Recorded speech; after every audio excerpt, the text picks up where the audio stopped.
Hello students. तो आज से हम यूनिट नंबर 5 शुरू करेंगे जो है surface chemistry. What is surface chemistry? It is a branch of chemistry which deals with the nature of surfaces and the phenomena which take place on surface और interface is known as surface chemistry. Chemistry की ऐसी branch जिसमें हम surface के nature को study करते हैं और सरफेस के ऊपर कौन कौन से फिनोमेनाज होते हैं उनको डिस्कस करते हैं। इस ब्रांच को हम बोलते हैं सरफेस केमिस्ट्री। सरफेस केमिस्ट्री में कुछ इंपॉर्टेंट टर्म्स आपको पता होनी चाहिए। सबसे पहले इंपॉर्टेंट टर्म है adsorption. What is adsorption? The phenomena of attracting and retaining the molecules on the surface of A substance, that substance may be solid or liquid in such a way that there is higher concentration of molecules on the surface than in the bulk।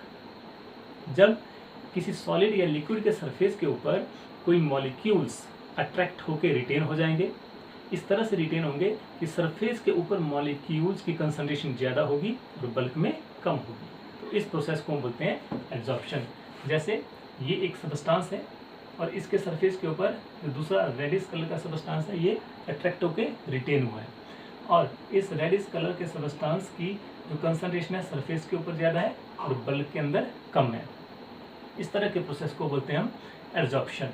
Adsorption में अब important terms हमारे पास आती है adsorbent और adsorbate.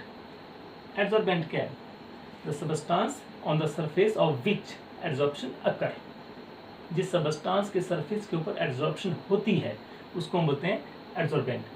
ये substance है, इसके surface के ऊपर एड्जॉर्प्शन हो रही है तो ये है एड्जॉर्बेंट। और एड्जॉर्बेट क्या होगा? The substance which get adsorbed on the surface of adsorbent, that is known as adsorbate. जैसे चारकोल के सरफेस के ऊपर अमोनिया एड्जॉर्ब हो रहा है तो चारकोल क्या हो गया? एड्जॉर्बेंट। और अमोनिया क्या हो गया? एड्जॉर्बेट। ठीक है। नेक्स्ट टर्म है हमारे पास डिसॉर्प्शन। डिसॉर्प्शन क्या है? The process of removal of adsorbate from the surface of adsorbent is known as desorption. Adsorption का अपोजिट क्या होगा? डिसॉर्प्शन। जब एड्जॉर्बेंट के सरफेस से अलग हो जाएगा तो उस प्रोसेस को बोलेंगे हम डिसॉर्प्शन। ठीक है।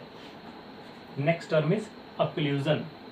जब किसी मेटल के सरफेस के ऊपर कोई गैस एब्जॉर्ब होगी तो इस प्रोसेस को बोलते हैं अक्लूजन।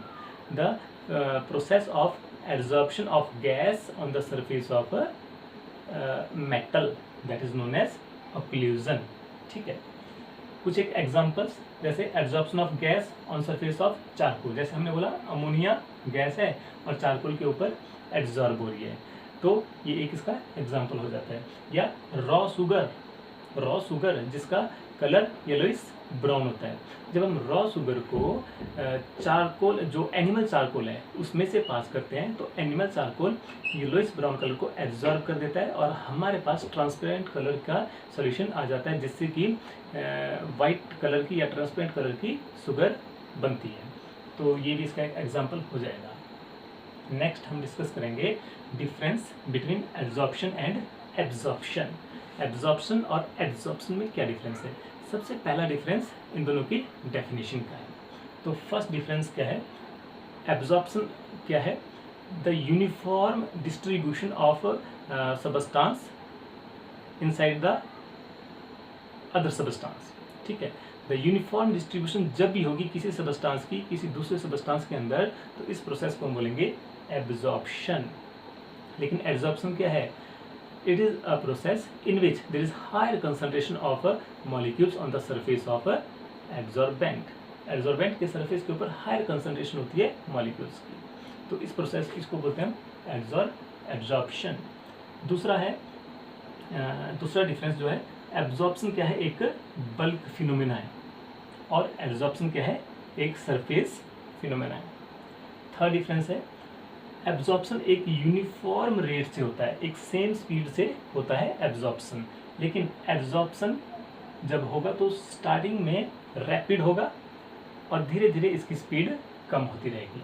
और एग्जांपल अगर हम देखें एब्जॉर्प्शन का एग्जांपल है silica gel absorbs water, silica gel water को एब्जॉर्ब करता है, और एनहाइड्रस कैल्शियम क्लोराइड जो है it absorbs water, anhydrous CaCl2 water को एब्जॉर्ब करता है और सिलिका जेल वाटर को एब्जॉर्ब करता है। तो ये कुछ एक डिफरेंस हो जाएंगे। अगली टर्म है हमारे पास सॉर्प्शन। What is sorption? कई बार एब्जॉर्प्शन और एड्जॉर्प्शन दोनों एक साथ हो जाते हैं और इन दोनों को डिस्टिंग्विश करना डिफिकल्ट हो जाता है, तो इस प्रोसेस को बोलते हैं हम सॉर्प्शन। तो व्हाट इज सॉर्प्शन?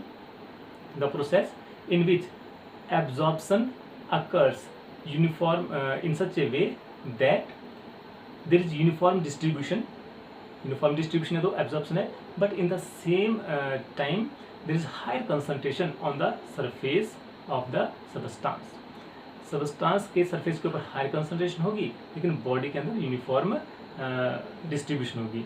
तो एब्जॉर्प्शन भी हो गया, एब्जॉर्प्शन भी हो गया।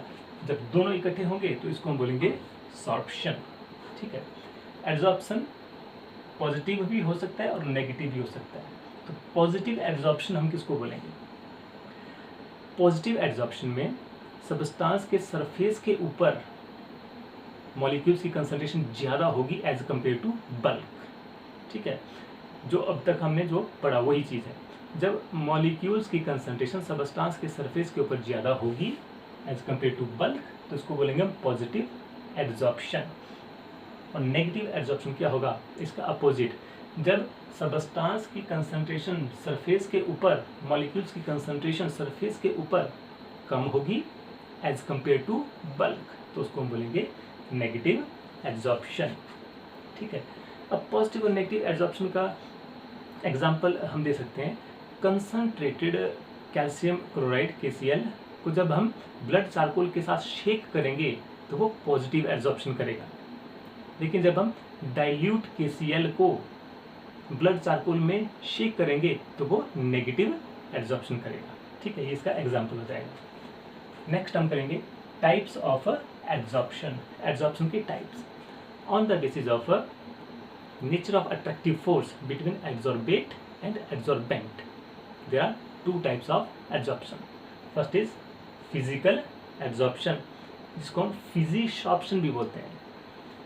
फिजिकल एब्जॉर्प्शन में एड्सॉर्बेट और एड्सॉर्बेंट के बीच में weak van der Waals force of attraction होती है। जब weak van der Waals force of attraction होगी तो या तो प्रेशर इंक्रीज करके या तो प्रेशर डिक्रीज करके या टेम्परेचर इंक्रीज करके हम एब्जॉर्प्शन को अलग कर सकते हैं, एड्सॉर्बेट को एड्सॉर्बेंट से अलग कर सकते हैं। इसका मतलब है फिजिकल एब्जॉर्प्शन कैसी होगी? रिवर्सिबल नेचर की होगी, इसको हम रिवर्स कर सकते हैं। और फिजिकल एब्जॉर्प्शन की एंथैल्पी ऑफ एब्जॉर्प्शन कम होगी, 20 to 40 kilojoule per mole. The value of enthalpy of absorption for physical absorption is low, which is 20 to 40 kilojoule per mole. अब बात आती है कि एंथैल्पी ऑफ एब्जॉर्प्शन क्या है? तो the amount of energy which is evolved when 1 mole of adsorbate is adsorbed on the surface of adsorbent. It is known as enthalpy of adsorption. Okay. Next time, with increase in temperature, physical absorption decreases. Temperature अगर हम बढ़ा दें तो physical absorption कम हो जाएगी। क्यों? क्योंकि physical absorption का जो प्रोसेस है ये एक्सोथर्मिक प्रोसेस है। एड्सॉर्बेंट के साथ अट्रैक्ट हुआ, रिटेन हुआ और एब्जॉर्प्शन हो गया, लेकिन साथ साथ हीट भी निकली। ये एक एक्सोथर्मिक प्रोसेस है। तो जब हम टेम्परेचर इंक्रीज करेंगे तो according to Le Chatelier principle physical absorption decrease करेगी। सेकेंड है हमारे पास केमिकल एब्जॉर्प्शन, जिसको कि हम केमिसॉर्प्शन भी बोलते हैं। केमिकल एब्जॉर्प्शन में एड्सॉर्बेट और एड्सॉर्बेंट के बीच में केमिकल बॉन्ड बनता है। जब स्ट्रॉन्ग केमिकल बॉन्ड बनेगा तो एड्सॉर्बेट को एड्सॉर्बेंट से अलग करना डिफिकल्ट होगा, इसलिए केमिकल एब्जॉर्प्शन कैसी होगी? इरिवर्सिबल नेचर की होगी। और enthalpy of absorption chemical absorption के लिए हाई होती है, 80 to 240 किलोजूल पर मोल इसकी वैल्यू होती है।